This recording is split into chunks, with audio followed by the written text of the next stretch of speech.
नमस्कार व्यूअर्स, मैं हूं अमीश देवगन। आज इस शो की शुरुआत मैं पूरी मानव जाति के लिए प्रार्थना के साथ कर रहा हूं, जो इस वक्त कोरोना महामारी से जूझ रही है। महादेव भोलेनाथ हम सभी को स्वस्थ और सकुशल रखें। आज मैं खुद करीब 2 हफ्ते बाद आपके बीच आया हूं। 24 अप्रैल को मैं भी इस वायरस की चपेट में आ गया था, लेकिन ईश्वर की कृपा और आप सबके प्यार के चलते अब पहले से काफी स्वस्थ हूं। आज इस कार्यक्रम का मकसद काफी अहम है, क्योंकि आज मैं आपसे वो अनुभव साझा करूंगा जो मैंने इस बीमारी के खिलाफ युद्ध के दौरान महसूस किए। मैं आपको उस तैयारी के बारे में भी बताना चाहता हूं जो मैंने कोरोना पॉजिटिव होने के बाद की, और यकीन मानिए मैं खुद अपने अनुभव से कह रहा हूं कि बस कुछ बातों का ध्यान रखकर इस बीमारी को हराया जा सकता है। मन की मजबूती और हौसले के साथ इसे मात दी जा सकती है। मेरे साथ साथ मेरा पूरा परिवार भी इस वायरस की चपेट में आ गया था। आप में से कई लोग इस स्थिति का आज सामना कर रहे होंगे, इसलिए मुझे उम्मीद है कि मेरा अनुभव आपके काम आएगा। जब मेरे पास कोरोना पॉजिटिव होने की रिपोर्ट आई तो सबसे पहले मैंने अपनी सोच को बहुत पॉजिटिव कर लिया। मैंने मन में ठान लिया कि मैं इस वायरस को हरा दूंगा। कोरोना पॉजिटिव से नेगेटिव होने तक की मेरी यात्रा मैंने और क्या क्या किया, किन बातों ने मुझे प्रभावित किया, मेरी दिनचर्या कैसी थी, किन खबरों ने मुझे झकझोर दिया, कुछ पल के लिए कहूं तो तोड़ दिया, कैसे मैंने अपने मन को मजबूती के साथ आगे बढ़ाया और उस पर मैं कमजोर नहीं पड़ा। मैंने अपने 2 करीबी मित्रों को खो दिया। यह यात्रा भावनाओं से भरी थी और दिल में गुबार, सैलाब सब था। लेकिन मैं ये तमाम बातें आपको विस्तार से बताऊंगा। आज एक अंतराल के बाद मैं फिर से इस शो में वापस आया हूं, इसकी शुरुआत कर रहा हूं। मैंने खास तौर पर 3 बड़े मेहमानों को बुलाया है। ये सिर्फ नाम से ही बड़े नहीं हैं। कोरोना काल में के दौरान इन्होंने साबित किया है कि ये कर्म से भी कितने बड़े लोग हैं। इनका आचरण हम सब के लिए बहुत बड़ी सीख है। अनुपम खेर, कुमार विश्वास और गौतम गंभीर आज मेरे साथ आर पार में लाइव होंगे।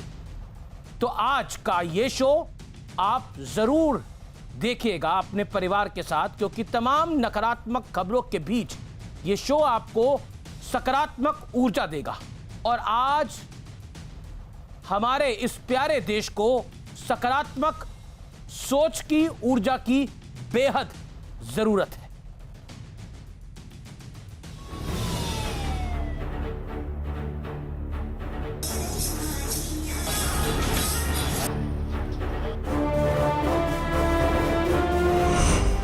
पॉजिटिव से नेगेटिव तक की यात्रा, कोरोना को मात देने का मूल मंत्र। कोरोना से आंखों देखी।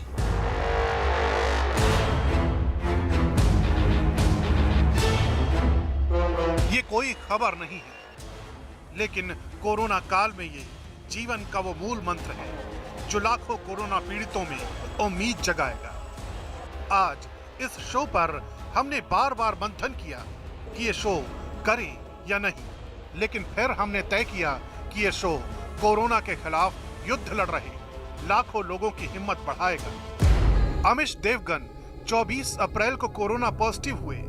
ये वो दौर था जब हर तरफ नकारात्मक खबरें आ रही थी। कोरोना के केस बढ़ रहे थे, दवाओं, ऑक्सीजन, हॉस्पिटल्स में बेड, सबकी कमी थी। एक एक करके लोग अपनों को खो रहे थे।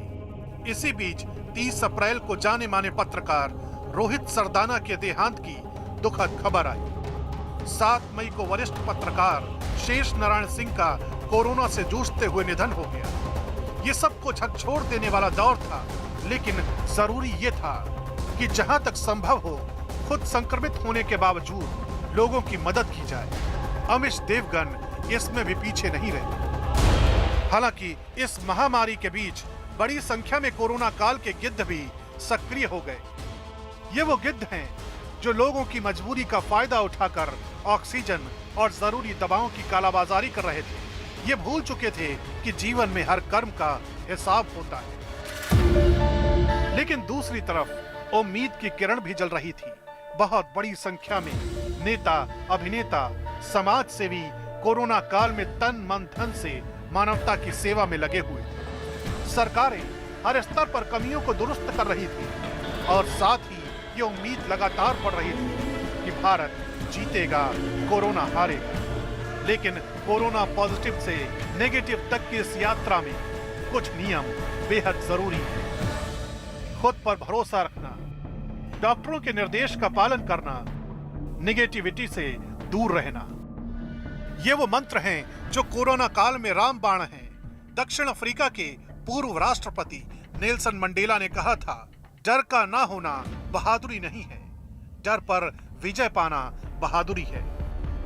तो आज आर पार में बहस नहीं होगी, बल्कि कोरोना पर विजय पाने वाला वो संवाद होगा जो इस वक्त देश के हर कोरोना पीड़ित के लिए संजीवनी है। और हमारे साथ वो दिग्गज चेहरे जुड़ेंगे जो इस कोरोना काल में लोगों की सेवा में समर्पित हैं। तो अगले 1 घंटे देखिए कोरोना पर विजय वाला संवाद। कोरोना से मेरी आंखों देखी।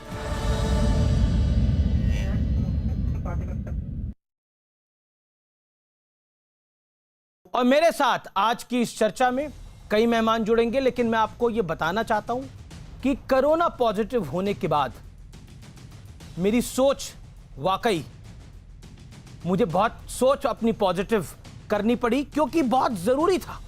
क्योंकि नेगेटिविटी इतनी होती है कि आप बीमार से ज्यादा माहौल खराब हो जाता है। मैं नहीं, मेरा पूरा परिवार संक्रमित हो गया था। इसलिए मैं सबसे पहले रुख करता हूं गौतम गंभीर का, जो मेरे साथ इस समय मौजूद हैं बात करने के लिए। गौतम गंभीर मेरे साथ जुड़ेंगे इस चर्चा में, सांसद हैं, पूर्व क्रिकेटर हैं।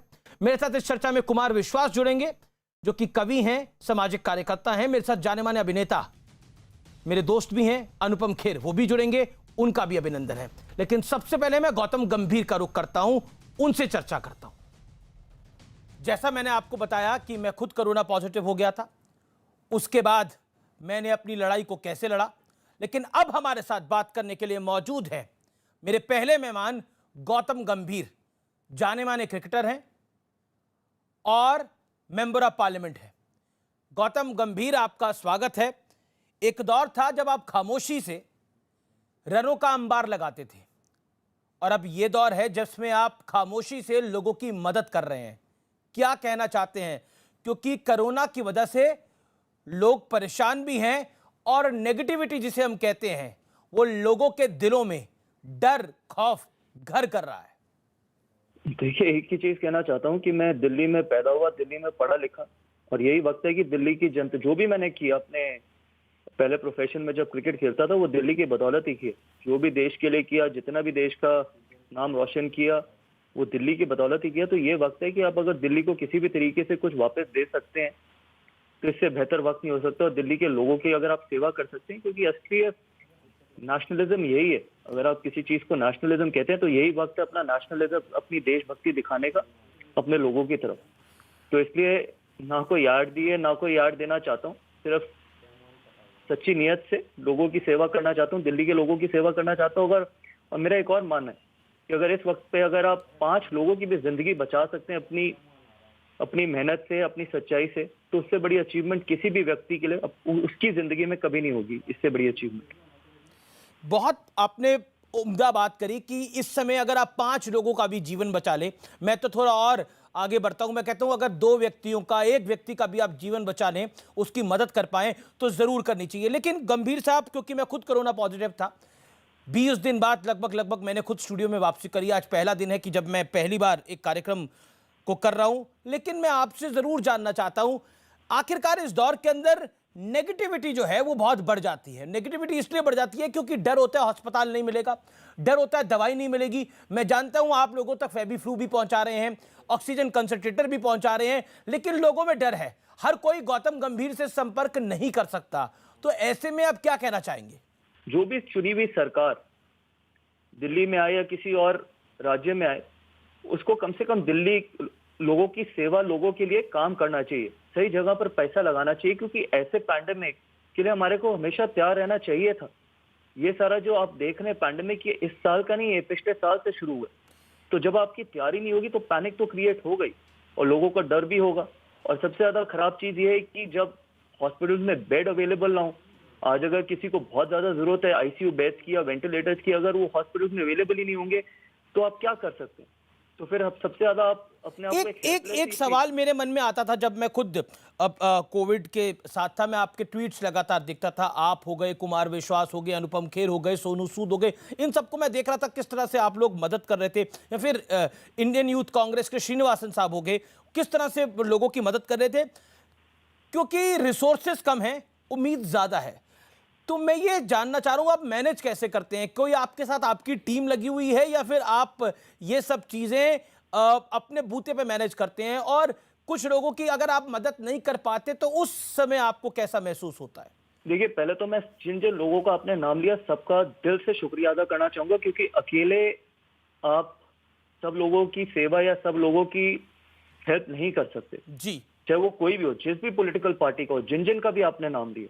दूसरी चीज ये है कि अकेले शुरुआत जरूर करते हैं, लेकिन जब आप सच्ची नियत से शुरू करते हैं तो लोग जुड़ते चले जाते हैं। जैसे अक्षय कुमार जी ने मेरी फाउंडेशन में डोनेट किया, बाकी बहुत इंडिविजुअल डोनर्स ने भी डोनेट किया, लेकिन जब हमने शुरुआत करी थी, फैबीफ्लू बांटने की शुरुआत करी थी, वो अपने खुद पैसे से करी थी। जब हमने फर्स्ट सेट ऑफ कॉन्सेंट्रेटर्स खरीदे थे, वो भी अपनी जेब से खरीदे थे। ऑक्सीजन सिलेंडर्स खरीदे थे, वो भी अपनी जेब से खरीदे थे।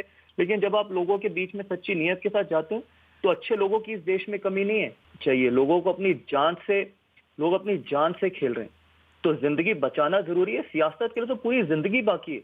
इंसानियत, इस वक्त पे इंसानियत की जरूरत है। एक इंसान को दूसरे इंसान की जिंदगी बचाने की जरूरत है, उसकी सेवा करने की जरूरत है, उसकी मदद करने की जरूरत है। देखिए, एक तरफ आप जैसे लोग हैं, एक तरफ अनुपम खेर जैसे लोग हैं, एक तरफ कुमार विश्वास जैसे लोग हैं, श्रीनिवासन साहब जैसे लोग हैं, और भी बड़े सारे लोग हैं। शलभ त्रिपाठी का मैं नाम लेना चाहता हूं, उत्तर प्रदेश यूपी के मुख्यमंत्री के मीडिया एडवाइजर हैं। बहुत लोगों की वो मदद कर रहे हैं। लेकिन एक तरफ वो भी लोग हैं जो कालाबाजारी कर रहे हैं, दवाइयों की, नकली दवाइयां दे रहे हैं। कितने बड़ी दुख की बात है कि इस दौर में जब मानवता पर सबसे बड़ा घात हुआ है, हम लोग, हम में से ही हैं तो हैं वो लोग जो कालाबाजारी करते हैं दवाइयों की, जो नकली दवाएं देते हैं। मैं ऐसे कई लोगों को जानता हूं जिन्होंने अपनी मां के लिए, अपने पिता के लिए, अपने पति के लिए, अपने भाई के लिए गौतम गंभीर दवाई खरीदी, रेमडेसिविर खरीदी, और वो नकली निकली। उसने ज्यादा पैसे लेके लेकिन नकली निकली। क्या कहना चाहते हैं उन कालाबाजारियों पर? क्या आपको लगता नहीं है उन लोगों को कैपिटल पनिशमेंट देनी चाहिए? It is a need of the hour. और मैं दिल से कह रहा हूं आपसे ये बात।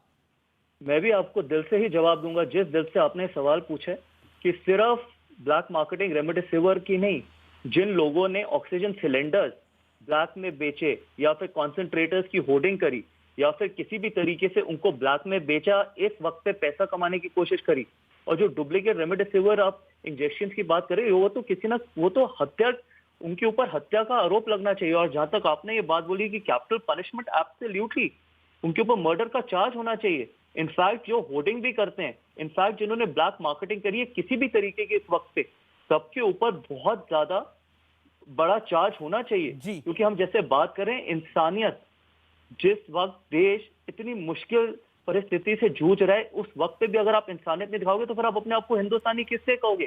सिर्फ नेशनल एंथम पे खड़े होने के लिए आप हिंदुस्तानी नहीं हो, या फिर भारत माता की जय बोलने के लिए हिंदुस्तानी नहीं हो। ये वक्त है जब आप किसी अपने देश के लिए कंट्रीब्यूट कर सकते हो, और जो भी व्यक्ति अपने देश के लिए, अपने लोगों के लिए कंट्रीब्यूट करता है, वो असली हिंदुस्तानी है। तो जो आपने बात बोली, जिन्होंने भी इस तरीके के काम किए हैं, कोई भी हो, बड़े से बड़ा, छोटे से छोटा, ब्लैक मार्केटिंग हो गई, डुप्लीकेट इंजेक्शन हो गए, किसी भी तरीके की कैपिटल पनिशमेंट, उनको सबसे ज्यादा बड़ा, उनको इनफैक्ट मुझे लगता है सबसे ज्यादा बड़ी सजा मिलनी चाहिए उन्हें। एक इंपॉर्टेंट बात यह है कि हमने इस दौर के अंदर ये भी देखा कि राजनीतिकरण भी बहुत हुआ। जिस तरह से पैनिक क्रिएट किया गया या फिर पैनिक मोड में सब कुछ हुआ, उसको आप क्या कहना चाहते हैं? क्योंकि मैं जब कोविड पॉजिटिव था तो मैं महसूस कर रहा था, मैं न्यूज़ को देखता था और अपने रिपोर्टर्स से भी बात करता था, तो मैं एक चीज़ को ज़रूर महसूस कर रहा था, जो भी व्हाट्सएप के ज़रिए जानकारी आती थी, क्योंकि ज़्यादा तो संवाद आप नहीं कर सकते क्योंकि आपकी तबीयत खराब होती है। लेकिन मैं देखता था कि जिस तरह से ये बोला गया कि ऑक्सीजन की हर जगह कमी हो रही है, जिस तरह से ये कहा गया कि ये समस्या बड़ी अब विकराल हो गई है, क्या आपको लगता नहीं है कि उससे भी पैनिक फैला? क्या आपको लगता नहीं है कि वो अवॉइड हो सकता था? ऑक्सीजन की कमी तो बिल्कुल, ऑक्सीजन की कमी से तो पैनिक फैला, और ऑक्सीजन की कमी थी भी दिल्ली में। और उससे ज्यादा बड़ी कमी थी कि आपके पास बेड्स नहीं थे हॉस्पिटल में। आप इमेजिन करिए कि जिन लोगों को बेड्स नहीं मिले हो, जिनको ऑक्सीजन ना मिली हो, जिनको ये बोला गया हो कि हमारे पास हर चीज, हमारे पास 5,000 बेड अवेलेबल है, और अगले दिन आके आप ये बोले कि हमारे पास एक भी बेड अवेलेबल नहीं है। मेरा सिर्फ ये मानना है कि पिछले साल जब कोविड आया था, उस साल से ये जो सेकेंड वेव आई है, इसमें आपके पास पूरा एक साल का वक्त था अपने आप को प्रिपेयर करने का, स्टैंड बाय पे चीजें रखने का, एज अ बैकअप रखने का। एक साल में हमने क्या किया, दिल्ली में हमने क्या किया, उसका जवाब किसी को तो देना ही पड़ेगा ना। और देगा कौन? मुख्यमंत्री तो देंगे, वो छठा साल है उनका। क्योंकि मैं इसमें पॉलिटिक्स को नहीं लेके आना चाहता, लेकिन ये तो पूरे देश में हुआ। हमने उत्तर प्रदेश में भी कमी देखी, हमने एमपी में भी कमी देखी, हमने बिहार में की स्थिति तो देखी है, और आज एक दृश्य आया जो कि डराने वाला है कि गंगा के तट के ऊपर शव तैर रहे हैं। अब इसकी जानकारी नहीं है वो शव कहाँ से आए हैं, कहाँ से नहीं आए हैं, लेकिन बहुत ही भयावह स्थिति है।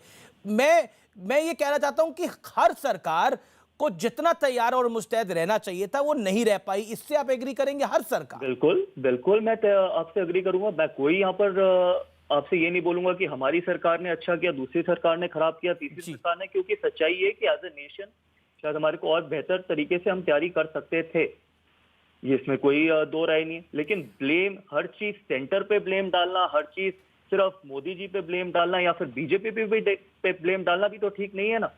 क्योंकि अगर आप देखिए पिछले कितने समय से जहां पर भारतीय जनता पार्टी की सरकार नहीं है, वहां पर सिर्फ राजनीति की जा रही है। पहले जब वैक्सीनेशन आई तो तब भी उस पर राजनीति की गई। उसके बाद अब आप ये कहते हैं कि ऑक्सीजन की कमी हो गई, उसके बाद आप कहते हैं कि अब ये वैक्सीनेशन सबके लिए खोल दीजिए, जो प्रोडक्शन है बहुत कम हुई है।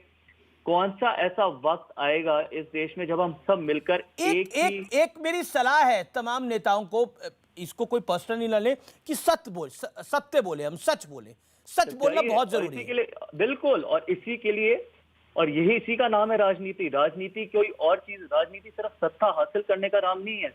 और राजनीति का मतलब है लोगों की सेवा करना और सच्चाई से सेवा करना, झूठ बोल के नहीं, झूठे वायदे दे के नहीं। क्योंकि सबसे खराब अगर किसी तरीके की राजनीति है तो लोगों के सपनों के साथ खेलना, लोगों को बहका के वोट मांगना। सच बोलिए, जितना डिलीवर कर सकते हैं उतना ही बोलिए। एक सवाल मेरा आखिर में आपसे यही है कि जो कि बड़ा इंपॉर्टेंट सवाल है, इस समय बड़े सारे लोग कोरोना पॉजिटिव होंगे जो हमारे कार्यक्रम को देख भी रहे हैं, जो लोगों के परिवार में कोई लोग कोरोना पॉजिटिव होंगे जो इस समय समस्या से जूझ भी रहे हैं, उनको कैसे पॉजिटिव रहने की आप सलाह देंगे? और इस दौर में आप कैसे पॉजिटिव रह पाते हैं? अगर आप उस चीज को शेयर कर पाए हमारे व्यूअर्स के साथ इस समय। देखिए, मैंने आपको जैसे बोला, मैं पॉजिटिव ऐसे रह पाता हूँ, बहुत मुश्किल है, बिकॉज बहुत नेगेटिविटी है बाहर, नो डाउट। आप अगर जहां पर भी देख लीजिए, या तो आपको फोन आते हैं बेड के लिए, या फिर आपको कोई ऐसे फोन आते हैं कि जहां पर आप बिल्कुल हेल्पलेस हो जाते हैं। लेकिन अगर आप, जैसे मैंने आपको शुरुआत में बोला था कि अगर आप एक व्यक्ति की भी दिन में मदद कर देते हैं, उसकी जिंदगी बचा पाते हैं, तो रात को आप एक चैन की नींद सो सकते हैं कि आपने एटलीस्ट एक परिवार को खत्म होने से बचाया। एक चीज और मैं चाहूंगा गौतम गंभीर आप कड़ी फटकार लगाते हुए लोगों को बोले, क्योंकि आप दिल्ली से हैं, कि अपने घरों से बाहर मास्क लगा के निकलिए। बिना मास्क के निकलेंगे तो यमराज को आमंत्रित करेंगे आप लोग। बोलिए गौतम गंभीर, क्योंकि बहुत जरूरी है ये, क्योंकि अभी भी हम लोगों को देखते हैं वो लापरवाह होते हैं, बालकनियों में अपनी बिना मास्क के चले जाते हैं, सीढ़ियों में बिना मास्क के क्रॉस करते हैं, गांव में बिना मास्क के घूम रहे हैं। मैं इससे एक स्टेप आगे जाना चाहता हूं। आप अपने घर से तभी निकलिए जब आपको जरूरत है, और जरूरी नहीं है अभी घर से बाहर निकलना और सिर्फ ये कहना अरे मैं पिछले 15 दिन से घर में बैठा हूं तो चलो एक चक्कर ही काटने चला गया या फिर एक ड्राइव पे चला गया। हम कम से कम इतना कर सकते हैं कि मैं भी आप लोगों को हाथ जोड़ रहा हूं, घर पे रहिए, जरूरत ना हो तो बाहर मत निकलिए। गौतम गंभीर, आपका बहुत बहुत शुक्रिया इस सकारात्मक संवाद के लिए, देश की जनता तक अपनी बात को पहुंचाने के लिए। थैंक यू सो मच आज के इस विशेष कार्यक्रम में जुड़ने के लिए। तो ये थी गौतम गंभीर से बात। लेकिन गौतम गंभीर के पास से हमने बात करी, लेकिन अब मेरे साथ कुमार विश्वास है। कुमार विश्वास, आपका अभिनंदन है। सबसे पहले तो हम आपके पीछे देख रहे हैं कि शाम ढल रही है, लेकिन जी, मैं गांव में हूं जी, आप गांव में हैं और गांव की परिस्थिति खराब भी है। हम सब जानते हैं कि इस समय महामारी के इस दौर में शहर में तो ट्विटर भी अवेलेबल है, सोशल मीडिया भी अवेलेबल है, और अगर हम देखें तो अस्पतालों की संख्या, डॉक्टरों की संख्या भी ठीक ठाक है, लेकिन गांव की स्थिति बहुत खराब है। उन्हें तो पता ही नहीं है ये बीमारी कैसी है। मैंने अभी पिछले 5 दिन पहले हमेशा एक चैनल को बोला था, और मैं लगातार अपने फेसबुक ट्विटर पे लिख रहा हूं कि गांव के बारे में सचेत हो जाइए। गांव में तो पैरासीटामोल भी नहीं है। और मैं आपके दर्शकों को बता दूं कि इसीलिए हमने 4 दिन पहले गांवों में एक कोविड केयर किट बनाकर वितरित करना प्रारंभ किया है। और सौभाग्य है हमारा समय अच्छा है कि बहुत सारे लोगों ने मदद के लिए हाथ आगे बढ़ाए हैं। कुछ लोगों ने पैरासीटामोल भेजी है, कुछ ने मास्क भेजे हैं। हम एक कोविड केयर किट बना रहे हैं जिसमें WHO और एम्स की गाइडलाइन सरल हिंदी में चित्रों के माध्यम से छपी हुई है कि क्या क्या लें। और मुझे अच्छा लगेगा आपको सूचित करते हुए कि मैं जहां हूं, आसपास के बहुत सारे प्रधानों को मैंने कॉन्फ्रेंस कॉल पे लिया, और सबने वहां कम्युनिटी सेंटर्स में या वहां जो स्कूल है उसमें पूरे गांव से मांग के खाटें बिछवाई हैं, कपड़े बिछवाए हैं, अनाज रखवाया है, और आइसोलेशन की प्रोसेस शुरू कर दी है। वहां हमने हर गांव में एक 5 लीटर का या 10 लीटर का ऑक्सीजन कंसंट्रेटर भी रखवाने की कोशिश प्रारंभ कर दी है। उस एक कोविड केयर किट में 30 मास्क हैं, एक थर्मामीटर है, एक ऑक्सीजन लेवल चेक करने का एक ऑक्सीमीटर है, और जो 10 दिन की दवा होती है, जो आपको लेनी है वो सारी दवा उसके अंदर, जिंक है, कैल्शियम है, आइवरमेक्टिन है, और एजिथ्रोमाइसिन है, और डोलो या पैरासीटामोल है, और उसमें लिखा हुआ है कौन सी कब लेनी है। तो अल्टीमेटली अगर ये कोविड केयर किट ही हम सारे लोग जितने भी हैं वो आप कहीं भी किसी वेंडर से कह के बनवा सकते हैं, एक लिफाफे में डाल के रखवा सकते हैं। अगर गांवों के पास ये भी होगा तो हम बहुत बड़ी कैजुअलिटी बचा सकेंगे। और इसके लिए मैं बार बार 5 दिन से लोगों से कह रहा हूं, अब थोड़ी सी जागृति आई है, और अगले कुछ दिन कुछ मत करिएगा। केवल अपने आसपास के गांवों में 50-50, 100 का, बहुत थोड़े में बन जाती है, 400 रुपए में पूरा कोविड केयर किट बन जाता है। और उसके ऊपर अगर आप उसमें एक ऑक्सीजन कंसंट्रेटर और लगा दो 50 के ऊपर, तो आप 1000-1500 रुपए में टोटल काम कर देते हो। तो अगर आप किसी का मन है कि वो 5 कर सकता है तो 5 करे, 10 कर सकता है 10 करे, 100 कर सकता है तो 100 करे। तो हम तो अभी लगातार गांवों की संख्या बढ़ा रहे हैं, और आशा करते हैं कि अगले कुछ दिनों में मैं आसपास के 100-200 गांवों में ये कोविड केयर सेंटर बनवा दूं। नहीं, बहुत अच्छा प्रयास है ये, और ये जो आपने जिस सोच के तहत ये किया है वो भी बहुत उम्दा सोच है, क्योंकि बहुत जरूरी है कि गांव तक हम जरूर पहुंचे। महत्वपूर्ण ये है, जब मैं खुद कोविड पॉजिटिव था कुमार भाई, तो मैं देख रहा था किस तरह से लोग मदद कर रहे थे, चाहे वो श्रीनिवासन हो, चाहे वो शलभमणि त्रिपाठी हो, चाहे वो आप हो, चाहे वो सोनू सूद हो, चाहे वो गौतम गंभीर हो। मैंने देखा किस तरह से, और मैं कई लोगों के नाम भी नहीं यहाँ पे ले पा रहा, बहुत से लोग हैं हमारे कई मीडिया के साथी हैं जो बहुत मदद करने का प्रयास कर रहे हैं। लेकिन कई बार ऐसा होता है कुमार विश्वास साहब कि आदमी बीमार होता है और उसे पता है उसको किस तरह की बीमारी है, उसे पता है उसको किस तरह की तकलीफ है, लेकिन जो सोच है वो बड़ी नकारात्मक कई बार हो जाती है। तो उस सोच की वजह से वो बीमारी और बड़ी लगने लगती है। उस पर आप क्या कहना चाहेंगे? देखिए हमेश, हमने क्या किया, हमने अपने सारे जितने परिचित डॉक्टर्स थे या जो परिचित नहीं थे उनके लिए कॉल दी, और हमें खुशी हुई कि लगभग इससे 70-72 डॉक्टर्स का पैनल आजकल मेरी टीम के पास है, जिसे मैं एक्सटेंड करके 200-300 डॉक्टर्स कर दूंगा। ये वो डॉक्टर्स हैं जो कोविड हॉस्पिटल्स में नहीं है, जो सामान्य हॉस्पिटल्स में हैं। इसमें अमेरिका में और लंदन में बैठे डॉक्टर्स भी हैं। अमेरिका की एक डॉक्टर है जिन्होंने वहां 10 डॉक्टर्स का एक वो ग्रुप बनाया है जो रात के समय चीजों को देखता है। इसमें गायनेकोलॉजिस्ट भी हैं, इसमें बाकी हर तरह के डॉक्टर्स हैं। इनको एक सामान्य रूप से हमने एनरोल किया है, और एक दिन में 10 कॉल कम से कम हम इन्हें देते हैं। तो मैंने देखा है कि अगर 100 का हम सैंपल लें कि 100 लोगों को डॉक्टर्स ने कॉल की, तो जो 100 लोग पैनिक क्रिएट कर रहे थे कि मुझे बेड चाहिए, मुझे बेड चाहिए, मुझे अस्पताल चाहिए, उनमें से लगभग 75 लोग अगले 3-4 दिन में घर में ही ठीक हो जाते हैं। देखिए, भरोसे से बड़ी कोई, बिल्कुल यहाँ पर इस मोड़ पे मैं व्यूअर्स को भी बताना चाहता हूं कि मेरा पूरा परिवार कुमार विश्वास सब कोरोना पॉजिटिव हो गया था, और आप यकीन मानिए निश्चित तौर पर कोई पैनिक करने की जरूरत नहीं, आप घर में ठीक हो सकते हैं। मैं खुद घर में ठीक हुआ हूं, मैंने दवाई लेकर, मेडिसिन लेकर डॉक्टर से घर में मैं खुद ठीक हुआ हूं। कुमार विश्वास बोलिए। इसमें मरीज को या जिसको कोरोना हुआ है उसको ये भरोसा मिलना चाहिए ना, जैसे कहते हैं ना, श्रद्धा विश्वास रूपिण है। शुरू में गोस्वामी जी वंदना करते हुए जब कहते हैं, एक भरोसा, एक बल, एक आस विश्वास। अगर ये हो जाए कि मेरे पीछे मेरी सरकार खड़ी है, मेरी संस्थान खड़े हैं, मेरे मित्र खड़े हैं। मेरा एक मित्र है, वो परिचित पुराना मित्र था, अचानक मुझे पता चला 6 दिन में उसकी तबीयत खराब हो गई। मैंने उसे कॉल किया, हाँफ रहा था, और मैंने कहा मैं खड़ा हूँ, चिंता मत कर, अभी अस्पताल कराता हूँ, अभी एम्बुलेंस आती है, अभी ऑक्सीजन करता हूँ। और आज मुझे डॉक्टर कह रहे हैं, वो घर लौट के आया कि साहब ये बच नहीं सकता था, ये बचा है, क्योंकि उसको लग गया कि यार कुमार है, सब कर लेगा। और अगर ऐसा भरोसा एक सामान्य कवि, जो ना, जैसे मुझे एक कलेक्टर ने बोल दिया कि भाई ना आप मंत्री हो, ना आप सांसद हो, ना विधायक हो, ना मेरे अधिकारी हो, मैं क्यों सुनूं आपकी। अगर एक सामान्य कवि कर सकता है, सामान्य लोग कर सकते हैं, तो ये सारे मंत्री, ये सारे विधायक, ये सारे मुख्यमंत्री, ये प्रधानमंत्री, ये अगर रीच आउट करें लोगों से, अगर ये बार बार आके बोलें कि मैं खड़ा हूं, चिंता मत करिए, हम भी पूरा काम नहीं कर पाते हमेशा।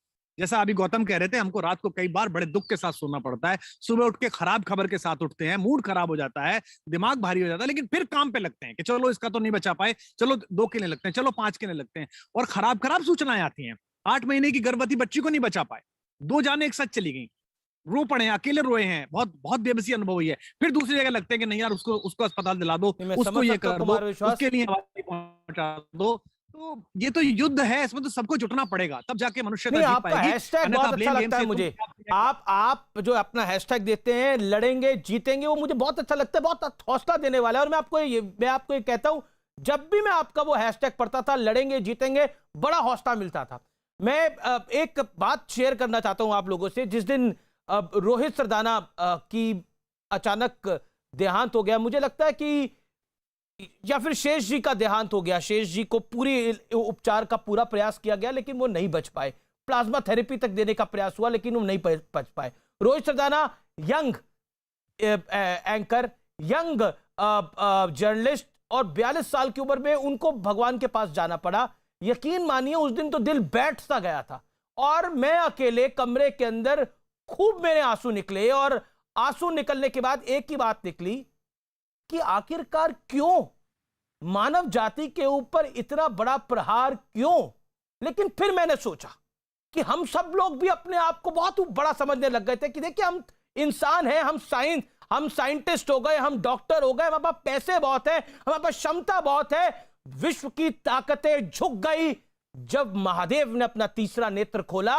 ये मैं कहना चाहता हूं कि हमें भी रियलाइज करना पड़ेगा कि हम कहां कहां गलत हुए हैं जीवन के अंदर, ये सोचना पड़ेगा।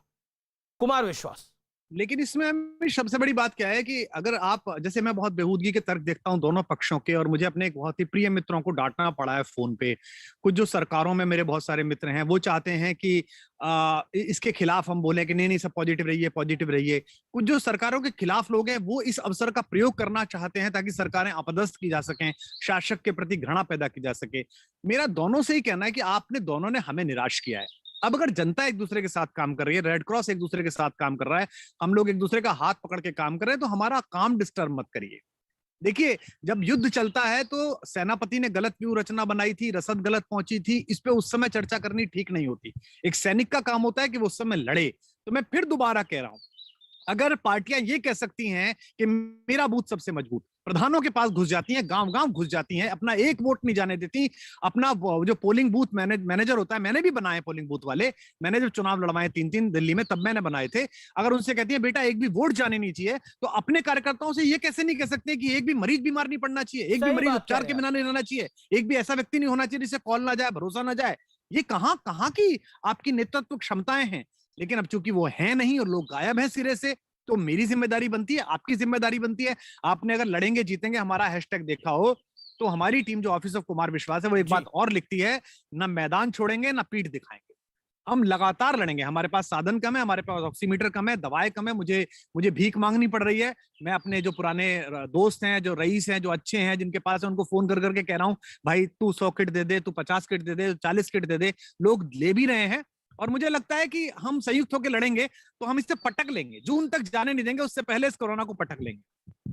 ये देखिए, बड़ी पॉजिटिव बात आपने अभी कही, बातों बातों में शायद आपको रियलाइज भी नहीं हुआ कि हम जून तक इस कोविड को पटक देंगे। देखिए, ये जो आप जो बोल रहे हैं, ये लोग सिरे के उस पार और सोशल मीडिया के माध्यम से लाखों करोड़ों लोग देखेंगे। इस समय जब मैं आपसे बात कर रहा हूं, तो मुझे बहुत से लोग ट्वीट कर रहे हैं, मेरी टीम मुझे बता रही है, बहुत से लोग फेसबुक पे लिख रहे हैं, फेसबुक पे इस समय ये लाइव आ रहा है, बहुत से लोग लिख रहे हैं कि जरूर कुमार विश्वास से इस बात को जरूर पूछेगा, और आपने उसका जवाब दिया भी अपने तरीके से, कि जब आप लोगों की मदद नहीं कर पाते, जब आप अगले दिन, जैसे अभी आपने बोला, सुनते हैं कि वो नहीं रहा, तो मन दुखी जरूर होता होगा, लेकिन वो क्या ऐसी सोच है जो आपको कहती है कि कल दोबारा उठ, तू कल हारा है लेकिन दोबारा उठ, आज तू जीत जाएगा?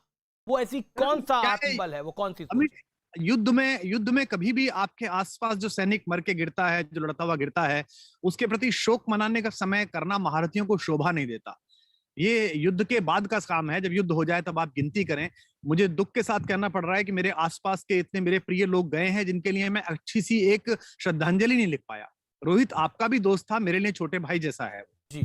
और प्रमिला और वो बच्चियां, वो मेरे लिए भी मेरी भतीजिया जैसी हैं। मैं उसके लिए अच्छा नहीं लिख पाया। शेष भाई से हमारी कितने वैचारिक मतभेद होते थे, कितनी बहसें होती रही हैं। हम साथ पैनल में बैठे हैं, आपके साथ बैठे हैं, सारे चैनल्स पे बैठे हैं, मैं शेष भाई पे नहीं लिख पाया। डॉक्टर कुंवर बेचैन मेरे गुरु कोरोना ने खाए, मैं उन पे नहीं लिख पाया। तो मुझे लगता है कि ये सब मैं बाद में देख लूंगा। अभी सुदूर वहां गाजीपुर में एक लड़की का मैसेज आता है अचानक कि मैं 7 महीने की गर्भवती हूँ सर और मेरे को कुछ नहीं मिल रहा और मेरे पति को दिवंगत हो चुके हैं। तो मेरे को ध्यान आता है मैं किसको फोन करूं। तो मैं गाजीपुर के लिए कृपा भैया को फोन करता हूँ बंबई में कि आप गाजीपुर के प्लीज देख लीजिए। मैं रवि किशन को फोन करता हूँ कि रवि यार तू गाजीपुर के पास तेरा गांव है, तू जरा देख ले। मैं वहां के कलेक्टर को फोन करता हूँ, वो कोई दूसरा व्यक्ति निकलता है, वो कहता है अच्छा मैं देखता हूँ। और फिर मुझे अगले दिन पता चलता है कि वो बिटिया ठीक है, उसका गर्भस्थ शिशु भी ठीक है। तो मैं बड़े आराम के साथ बहुत प्रसन्न होकर कहता हूँ चलो ये काम हुआ, अब आगे चलो। तो आपसे सबसे कहता हूँ हारिए न हिम्मत, बिसारिए न राम।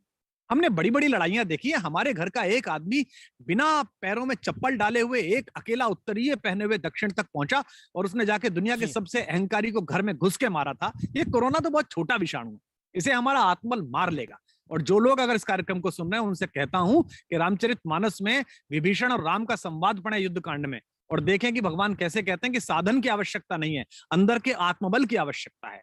अगर आप लक्ष्मण रेखा के उस पार खड़े रहे तो आपकी सांसों की सीता को कोरोना रूपक रावण नहीं हरण कर पाएगा, अगर आपने अनुशासन का पालन किया। और उसके बाद भी अगर ऐसा हो जाए तब भी हम नल नील के माध्यम से, हम अपने बंदरों के माध्यम से, अपने हनुमान के माध्यम से, अपने जंगलों के माध्यम से अपने प्राण रूपी सीता को उस राक्षस के पंजे से छुड़ा के लाएंगे। ये मेरा आपसे वादा है और संकल्प है और आप सबको दोहराना चाहिए। जी निश्चित तौर पर। लेकिन कुमार विश्वास, में एक बात पे जरूर आपसे बात करना चाहता हूं। कोरोना काल में कुछ गिद्ध हैं जो ब्लैक मार्केटिंग कर रहे हैं, जो नकली दवाएं दे रहे हैं, जो ऑक्सीजन सिलेंडर अपने घर में छुपा के बैठे हैं, जो ऑक्सीजन कंसंट्रेटर की कालाबाजारी कर रहे हैं, 20-20 हजार रुपए में खरीद कर और 80-80 हजार, 1-1 लाख रुपए में बेच रहे हैं। क्या कहना चाहते हैं आप उन लोगों के बारे में? क्योंकि एक तो अगर हम बात करते हैं रामायण महाभारत की, अगर हम उस युग की बात करते हैं तो हमें पता है कौन दुश्मन था, कौन गलत रास्ते पे चल रहा था। लेकिन ये लोग कौन है? ये लोग तो इंसानियत के भी दुश्मन है, जो नकली दवाएं बना रहे हैं, जो किसी की जान बचती हो उसको रोकते हैं। ये सदा से हैं और मैं समाज से सदा कहता हूं कि आप अच्छे को अच्छा और बुरे को बुरा कहना प्रारंभ करिए। भगत सिंह की फांसी की सजा में जिन लोगों ने गवाही दी थी, उन 3 भारतीयों की पूरी संततियां और वो भारतीय इस देश में आदर पाया उन्होंने मुझे कहते हुए शर्म आती है कि उन्होंने सदनों में जगह बनाई, उनके परिवार ने बड़ा यश लिया। तो हम तो पहले से गद्दारों की और देशभक्तों की गिनती करते नहीं है, तो आप इनकी भी गिनती करके रखिए। और ध्यान रखिए, जब आप समाज में गलती को माफ कर देते हैं, जब आप एक भ्रष्ट और बेईमान और एक्सपोज हुए नेता को वोट देते हैं, जब आप उसे दोबारा निर्वाचित कर देते हैं। आज ये नेता घर में बैठे हुए हैं जिन्होंने अपने बच्चे विदेश में भेज दिए, मुझे पता है किस किसने अपने चार्टर प्लेन से भेजे, आपको भी पता होगा, आप पत्रकारिता में हैं। लुटियंस के कौन कौन सी कोठियां खाली हो गई हैं, ये आपको भी पता होगा, इस देश को मझधार में छोड़ के जिन्होंने अपनी पुत्र वधुएं भेज दी हैं, अपने बच्चे भेज दिए हैं। इनके चेहरे पहचानिए। और ये इसीलिए बैठे हुए कि इन्हें पता है कि आप भूल जाएंगे, इन्हें पता है कि आप भूल जाएंगे। और मैं आज भी देखता हूं, घर का आदमी परेशान है, बेड नहीं मिल रहा है, मर गए फिर भी पार्टियों को बचा रहे हैं, फिर भी अपनी अपनी पार्टियों की चाटने में लगे हुए हैं। अरे भाई, सांसों पे बनाइए, अब तो भक्ति छोड़ दीजिए, अब तो मान जाइए भैया। पहले तो अपना घर बचाइए, अपना मोहल्ला बचाइए, अपना समाज बचाइए, उसके बाद तय कर लेना। तो मैं सबसे, जितने भी लोग आज सुन रहे हैं, उनसे कहता हूं, दुश्मन जो है वो अप्रत्यक्ष रूप से आपके खंजर घोंप रहा है। जो लोग कालाबाजारी कर रहे हैं, जो लोग सिलेंडर जमा कर रहे हैं, उनसे निवेदन है कि लकड़ियां भी जमा कर लें, क्योंकि शमशान में भी वेटिंग है। तुम्हारे जैसे कर्म है, शायद तुम्हें काम भी आ सकती हैं, वो ईश्वर ना करेगा भी तुम्हारे काम आए। ये तो नीचता की हद है। लेकिन हर तरह के लोग हैं अमिश, दूसरे को मारकर खाइए विकृति है, आप खाएं अपना, मैं खाऊं अपना, ये प्रकृति है। लेकिन आप खा सकें इसकी चिंता करके मैं खाऊं, ये संस्कृति है।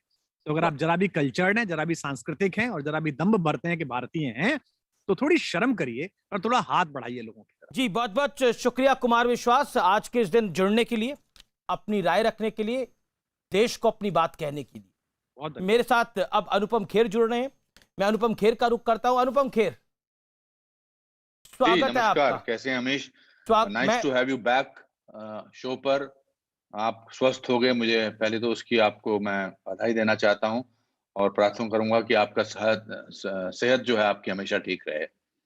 आपके पीछे लिखा हुआ है हील इंडिया, और अगर मैं इसका हिंदी अनुवाद करूं तो इसका मतलब है कि इंडिया जल्द से जल्द स्वस्थ हो, बड़ा जरूरी है, और आप उसमें अपना योगदान दे रहे हैं। अनुपम खेर, आज आपसे सबसे महत्वपूर्ण सवाल मेरा यही है कि इस दौर में हम चाहते हैं हमारे नेता में ईमानदार हो, हम चाहते हैं कि हमारे अफसर ईमानदार हों, लेकिन हम ये नहीं देखते कि हम जैसे ही लोग, हमारे और आप जैसे ही लोग बेईमानी कर जाते हैं, और बेईमानी इसलिए कर जाते हैं जब हम माफ करते हैं उन लोगों को जो काला बाजारी करते हैं, जो लोग चोरी करते हैं, जो लोग गलत दवाएं, फर्जी दवाएं दे देते हैं। मैं आपके शो पे आने से पहले जब वेट कर रहा था, मैं कुमार विश्वास मेरे बड़े अच्छे मित्र हैं, उनकी बातें सुन रहा था। बहुत अच्छी तरीके से उन्होंने इस बात का जवाब दिया। जैसे दुनिया में मेरे हिसाब से ज्यादा अच्छे लोग ज्यादा हैं और बुरे लोग बहुत कम हैं, मगर अनफॉर्चुनेटली बुरे लोगों को हर मौके पर हर परेशान लोगों को और बुरा महसूस कराना और परेशान करना अच्छा लगता है। पर जैसा कि कुमार साहब ने कहा कि उनका वही अंत होगा कि वो लकड़ियां भी इकट्ठी करके रख लें। ये अभी से नहीं हो रहा है, ये अमीश, ये बहुत सदियों से चला आ रहा है कि अगर कोई अच्छा इंसान रहा है तो उसके सामने कोई बुरा इंसान रहा ही रहा है। हमारे पुराणों में ले लो या हमारे एपिक्स में ले लो, बुरे का हमेशा झगड़ा जो है वो अच्छे के साथ हुआ है, और ये ऐसे लोग होंगे, इनकी आत्मा मर चुकी है, इनका इनका कोई दीनो ईमान नहीं है, ये सोचते हैं कि चंद पैसे ज्यादा कमा के शायद इनको शांति मिल जाएगी। तो कैसे मिल सकती है इनको शांति? कैसे ये सुखी रह सकते हैं? मेरी बात तो ये समझ में आती नहीं है, जब दुनिया में इस तरह की महामारी छाई हुई है, जबकि लोग तड़प रहे हैं किसी किस्म की मदद के लिए, और ये इस तरह की धांधली कर रहे हैं, तो ये तो तुच्छ भी नहीं है। इनको तो तुच्छ कहना भी अच्छा ही होगा। इनकी तो जितनी बुराई की जाए वो कम है। बट हमको अपनी एनर्जी इन पर इसलिए नहीं वेस्ट करनी चाहिए क्योंकि बहुत अच्छा लोग भी काम बिल्कुल करने वाले आपकी बात सही है कि इन पर एनर्जी नहीं वेस्ट करनी चाहिए, लेकिन नेम एंड शेम करना चाहिए। हम चाहते हैं हमारे नेता 100%। ईमानदार हो, अफसर ईमानदार हो, तो जनता को भी ईमानदार होना चाहिए, बहुत जरूरी है। नहीं, बहुत, ये तो 100% वही तो, वो तो हो ही रहा है ना। वो तो आज की डेट में अगर आप इस तरह की हरकत करोगे तो ये सड़क पे तो ये लोग आने नहीं चाहिए, लोग तो इनको ऐसे ही मार देंगे।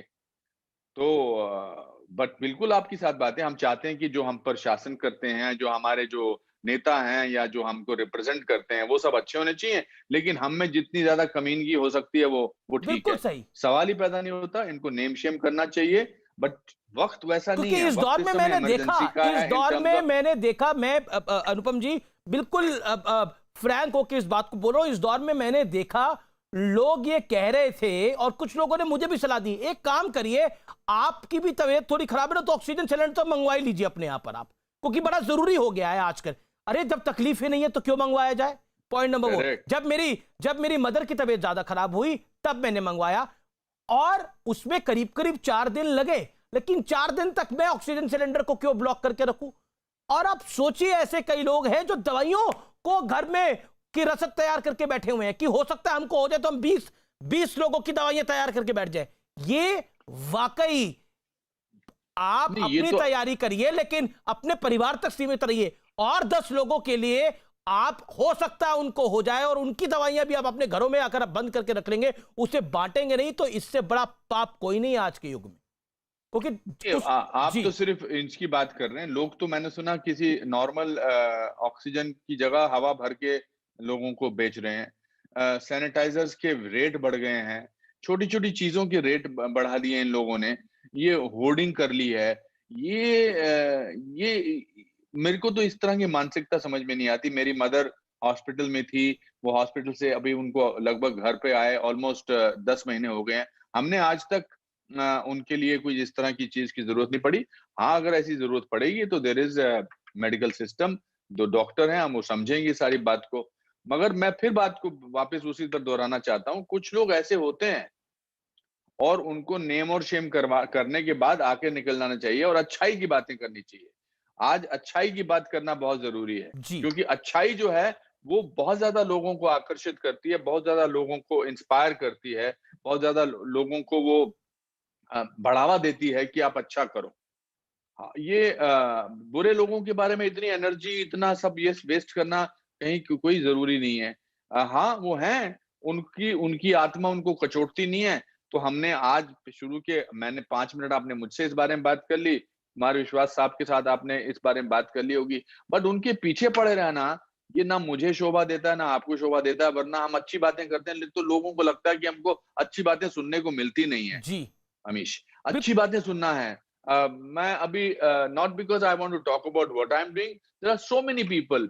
मैं एक बनारस में एक श्रीमान जी हैं जो खाना देते हैं सबको मुफ्त। जी, जी। मैं उनके बारे में सुन के बड़ा प्रेरित हुआ। गुरुद्वारे में लोगों को खाना मिलता है मुफ्त, प्रेरित हुआ।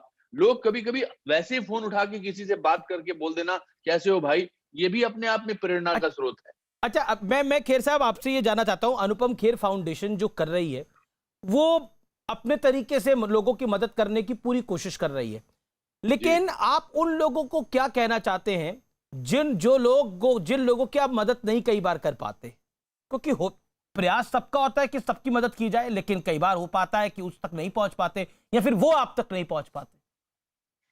वो तो पेरेंट्स के साथ भी होता है। हम बहुत बार जब मेरे फादर बीमार चल रहे थे, तो मैं असहाय था उनको, वो तो बहुतों के साथ होता है, पॉसिबल ही नहीं है। जब सप्लाई डिमांड से कम हो, तो ये पॉसिबल ही नहीं है। पर अगर मेरे मन का भाव जो है, वो सत्य में से जुड़ा हुआ है, मेरी पूरी जो उम्मीद है और मेरा जो पूरी जो प्रक्रिया है इस बात को करने की, अगर मैं सच्चा हूँ अंदर से, तो मैं पूरी कोशिश करूँगा। मगर मैं ये कहूँ कि मैं 10 लोगों को की जगह सिर्फ 8 की मदद कर सका और 10 की नहीं कर सका और मैं इस बारे में असमर्थ हूँ, तो इस दुःख को लेकर मैं कहाँ जाऊँगा? जो जिनकी नहीं मदद हो सकती है, उनकी कोई और मदद करेंगे, पर जिन ना करने से कुछ करना बहुत ज़रूरी है। 2 किस्म के लोग होते हैं अमीश, एक क्रिटिसाइज़र्स होते हैं, एक डूअर्स होते हैं। I will rather be a doer than a criticiser. एक दूर से बैठ के देखते हैं, अच्छा ये जैसे शादी में एक रिश्तेदार नहीं होता जिसको हर चीज से परेशानी होती है, जी। कुछ लोग ऐसे हैं जिनको हर चीज से परेशानी होते हैं। अभी मैं हालांकि देखता नहीं जवाब वगैरह कि अरे इधर तुमने बस 2 ही वेंटिलेटर भेजे, बस क्या 3 ऑक्सीजन जो है वो आपने कॉन्सेंट्रेटर्स भेजे, बीमार तो ज्यादा होंगे। अरे मेरे पास ना एनर्जी है ना टाइम है ये सब सोचने का कि क्या कर्म किए जा फल की इच्छा मत कर। ये गीता में सबसे लिखा बड़ी है। जरूरी है। आपको तो आप इस दौर से गुजर चुके हो, मैं आपको फोन वोन करता था बीच में। आप मानसिक रूप से बहुत सारे लोग परेशान हो रहे हैं। जी। अभी मेरा फाउंडेशन क्या करने वाला है apart from distribution of this medical equipment, that हमने कुछ लोगों को इकट्ठा किया है जो साइकोलॉजिस्ट हैं, साइकेट्रिस्ट हैं, जो ह्यूमन नेचर के बारे में ज्यादा समझते हैं। बिकॉज जो मानसिक स्थिति जो है, जो मेंटल हेल्थ प्रॉब्लम हो रही है आजकल लोगों को, उसको संभालना बहुत मुश्किल होने वाला है। तो देखिए, इसलिए my foundation is also going to ये एंगेज विद बहुत सच बड़ा ये पीपल बहुत बड़ा एंड ये डू बहुत थिंग्स। ये मुझे लगता है कि अभी तक किसी ने शायद उतने गंभीरता से सोचा नहीं है कि मानसिक रूप से लोगों की मदद कैसे करना है। ये मदद बहुत बड़ी मदद होगी और इस मदद से आप ज्यादा लोगों को बचा सकते हैं, ज्यादा लोगों की रक्षा कर सकते हैं। ये मैं आपको कहना चाहता हूं क्योंकि आपका थैंक यू। परिवार, खुद आपकी माताजी, मैंने सोशल मीडिया पे पढ़ा था और आपसे मेरी बात भी हुई थी, आपकी माताजी और आपके ब्रदर की जो फैमिली है वो भी कोविड पॉजिटिव हो गई थी। जी जी जी पॉजिटिव जी एनर्जी जी। कैसे रखते हैं आप लोग? अगर मैं जानना चाहूं तो खेर परिवार पॉजिटिव एनर्जी कैसे मेंटेन करके रखता है? आप हो गए, आपके ब्रदर राजू खेर हो गए, आपकी माताजी हो गई, उनके बच्चे हो गए, कैसे? क्योंकि दुख मेरे दादाजी कहा करते थे, आप कितने सुखी और कितने दुखी हो सकते हैं ये सोचकर कि आपसे अच्छे कितने लोग हैं, वो सोचकर आप दुख हो सकते हैं, लेकिन आपसे बुरे कितने लोग हैं या आपकी दयनीय स्थिति में कितने लोग हैं, आप उनको देखकर दुखी हो सकते हैं। तो मेरे से जब मैं कमरे से बैठकर सड़क पर चलते हुए एक इंसान को देखता हूँ जो सड़क पे जा रहा है, जिसके पाँव में जूती नहीं है, जो सब्जी बेच रहा है, तो मुझे लगता है कि मेरी हालत तो इससे बेटर है। जो मैं आज फोन उठाकर अमीश को या किसी को फोन करके कह सकता हूँ या किसी को कहता हूँ भैया कुछ भेज दो यहाँ पर, ये एक स्टेट ऑफ माइंड है। और ये अभी स्टेट ऑफ माइंड मेरा ऐसा नहीं है, ये तब भी मैं स्टेट ऑफ माइंड था जब मेरे जब हम बहुत गरीब थे, जब मैं शुरू शुरू में यहाँ आया था, क्योंकि आदमी को प्रगति मिलती है स्टेट ऑफ माइंड से। जी हम बहुत गरीब थे। मैं आपको एक छोटा सा किस्सा सुनाता हूँ। और एक दिन मैंने अपने दादाजी से पूछा कि दादाजी हम इतने गरीब हैं, हम इतने खुश क्यों हैं? तो दादाजी ने बड़ा कमाल का जवाब दिया। उन्होंने जी कहा, बेटा जब इंसान बहुत गरीब होता है तो सबसे सस्ती चीज खुशी होती है। तो ये एटीट्यूड के साथ, ये मेरे घर वालों को इसका श्रेय जाता है, अपने आसपास के माहौल के इसको लोगों। मैं बुरे लोगों से बात ही नहीं करता हूँ, मुझे एनर्जी नहीं चाहिए उनकी। मैं फोन उठाता हूं जब मुझे कोई व्हाट्सएप मैसेज भेजता है जिसमें शुरुआत में लाइन ऐसी होगी, ऐसा हो गया, मैं उसको ब्लॉक कर देता हूं इस वजह से, क्योंकि अपने आप को आज के हालात में यू हैव टू, इसका मतलब ये नहीं कि मैं ऑस्ट्रिच हूं, शत्रुमुख की तरह जो देख नहीं रहा हूं। मुझे महसूस होता है किरण जी की तबीयत ठीक नहीं है, हम उसको डील कर रहे हैं बिकॉज, और इसके अलावा चारा क्या? Giving up is not a choice Amish, you have to carry on with life. जब मुझे मेरे पिताजी का स्वर्गवास हुआ था 12 साल पहले, मुझे लगता था मेरे बेस्ट फ्रेंड चले कि मैं जिंदगी कैसे गुजारूंगा। मैं चला ही रहा हूं ना, मैं जिंदगी जी रहा हूं। हमारे अच्छे अच्छे लोग, कितने अच्छे लोग चले गए। मेरी एक फ्रेंड थी सुजाता, वो चली गई, मेरे साथ फेस टाइम पे बात कर रही थी और उसके 8 घंटे बाद, 10 घंटे बाद उसकी डेथ हो गई। उसने मुझसे कहा, आईसीयू से फोन करके उसने मुझसे कहा कि Anupam, give me your reassuring smile. और मैं 500 से ज्यादा फिल्में कर चुका हूं। मैं आम जिंदगी में बहुत जेन्युइन तरीके से मुस्कुराता हूं, हंसता हूं, और बहुत सारी फिल्मों में मैंने हंसने की एक्टिंग की, लेकिन उस स्थिति में मैं सुजाता के लिए स्माइल कर ही नहीं सका। बट मैंने उसके घर वालों को प्रॉमिस किया कि मैं आपके साथ वक्त गुजारूंगा, आपके साथ स्माइल बांटूंगा, जो मैं उसे नहीं दे सका वो मैं आपके साथ वक्त गुजारूंगा। Optimism is the only way to live life. बिल्कुल सही आप कह रहे हैं। जिसे कहते हैं ना, जो एक बड़ी इंपॉर्टेंट बात किसी ने जी जी कही थी कि hope is the heart of life. अगर आपने उम्मीद छोड़ दी तो आप एग्जिस्ट करेंगे मगर जिएंगे नहीं। रोज सुबह होती है, नेचर से हमने यही सीखा है कि कुछ भी हम कर लें, कितना हमने अन्याय किया हुआ है, अत्याचार किया हुआ नेचर पर, नेचर ने अपने आप को नहीं बदला है। वो फिर सुबह सूरज उगता है, फिर शाम होती है, फिर बारिश होती है, फिर धूप निकलती है। तो ये ह्यूमन बींग्स को, हमको ये सीखना है, क्योंकि अगर हमने होप छोड़ दी तो फिर तो जीने का कोई अर्थ ही नहीं है। बड़ी बड़ी ये आपने बहुत बीच में important है। आपने किरण जी का एग्जाम्पल दिया। हम सब जानते हैं किरण जी थोड़ी बीमार हैं और वो लड़ाई को लड़ रही हैं, ईश्वर करें वो जल्दी स्वस्थ हो। मैं आपसे जानना चाहता हूं, आप, क्योंकि पॉजिटिविटी की बात है और पॉजिटिविटी इस समय यानी सकारात्मक सोच, क्योंकि हिंदी के व्यूअर्स हैं इस समय, बहुत सारे लोग हमें देख रहे हैं, वो पॉजिटिव सोच जरूरी होती है। किस लिए जरूरी होती है ये हम सब समझते हैं, लेकिन उसके लिए करना क्या चाहिए? क्या कहना चाहते हैं आप? सांस लेनी चाहिए जी, खुश रहना सांस लेनी चाहिए। हमारे शास्त्रों में, योगा में सब लिखा है, जब आपका मन उदास हो पहले तो सांस लीजिए। जब आपके साथ सांस का अंतर्मेल हो जाता है, मैं इस समय आपको शायद ऐसा साउंड कर रहा हूं कि कोई मैं ऋषि मुनि टाइप बात कर रहा हूं, मगर मैं सांस को, बोलते हैं ना कि don't, when you are very panicky, breathe. Breathe बहुत इंपॉर्टेंट है। अपने आप को पॉजिटिव लोगों से घेर के रखो। मेरे दोस्त पड़ोसी हैं, मेरे अनिल कपूर, और दूसरे दोस्त हैं मेरे सतीश कौशिक, मैं उनसे बात करता हूं। उनको पता है कि हम एक दूसरे से पॉजिटिव बात ही करेंगे। लोगों के बारे में सोचता हूं, अच्छी चीजों के बारे में सोचता हूं, अच्छे लोगों के बारे में सोचता हूं। किसी को उठाकर फोन करके उससे पूछता हूं, कैसे हो भाई, क्या हाल चाल है, चलो कुछ अच्छी बात बताओ। या ये पॉजिटिव। और इसके अलावा चारा क्या है? सही बात ऐसा है। नहीं कि मुझे दुख नहीं होता, ऐसी तकलीफ नहीं होती, डिप्रेशन नहीं होता। मैं डिप्रेशन का शिकार रह चुका हूं। But you have to rise, you have to tell yourself, अपने लिए नहीं तो अगर किरण के लिए या सिकंदर के लिए या राजू के लिए या मेरी माँ के लिए, उनको इस बात का एहसास कराना बहुत जरूरी है कि जीवन at the end of it is beautiful. बहुत लाइफ आपने, इज ब्यूटीफुल, ये लेकिन सच है। एक बात मैं भी शेयर करना चाहता हूं और मैं इसको बहुत दिल से शेयर करना चाहता हूं। मैं वीडियो वॉल की तरफ चलता हूं आपको इसको बताने के लिए। और अगर हम देखें तो कोरोना का ये दौर अपने साथ नकारात्मकता भी लाया है। इसलिए बार बार मैं कह रहा हूं कि सिर्फ खुद को सकारात्मक रखना बेहद जरूरी है।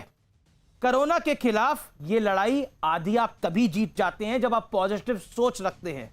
यानी कोरोना पॉजिटिव रिपोर्ट आई तो आपकी सोच पॉजिटिव बहुत ज्यादा हो जानी चाहिए, क्योंकि फिर रिपोर्ट नेगेटिव उसी वजह से आती है। लेकिन सकारात्मक के लिए जरूरी है कि हम अध्यात्म बहुत कारगर है। ऐसे में मैं आपको एक वीडियो दिखाना चाहता हूं जो कोरोना के इस काल में मैंने देखा और मुझे लगा कि वो बहुत महत्वपूर्ण है। हालांकि हम सब लोग महाबली संकट मोचक बजरंग बली को हनुमान चालीसा के जरिए याद करते हैं, अपने संकटों को हारते हैं, लेकिन उसमें हनुमान चालीसा के बारे में किस बारीकी से बताया गया है इस वीडियो के माध्यम से मैं आपको जरूर दिखाना चाहता हूं।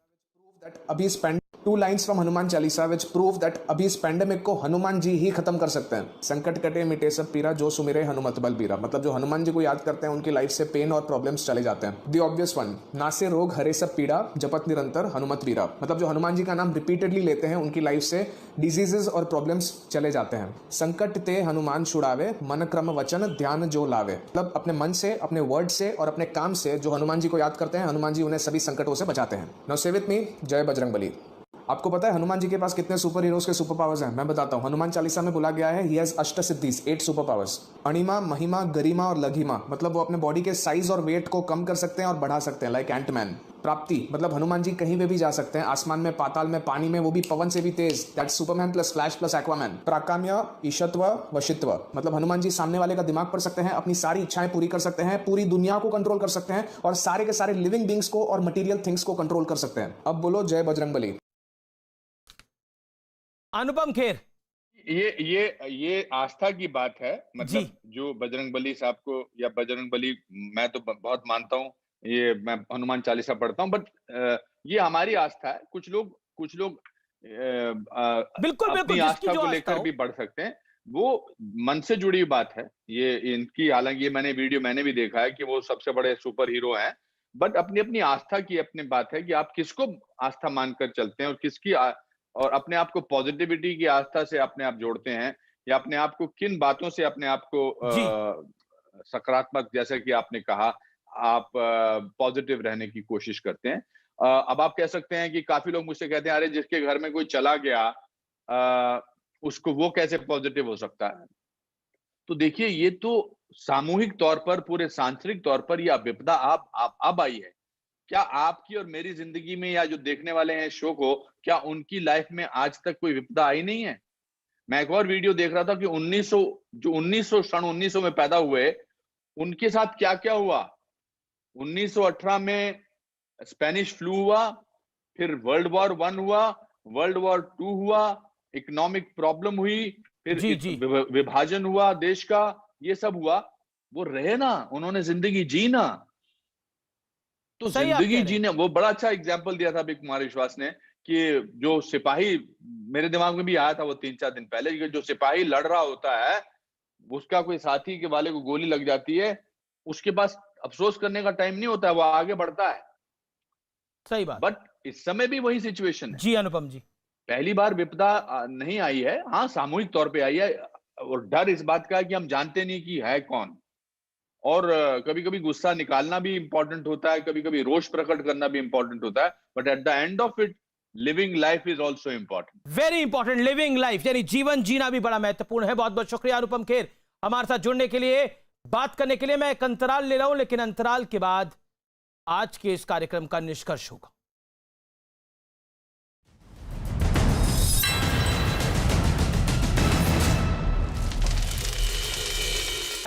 और अब वक्त है आर पार के निष्कर्ष का, यानी आज के इस कार्यक्रम के निष्कर्ष का। और मैं कहना चाहता हूं, जैसा गीता में लिखा है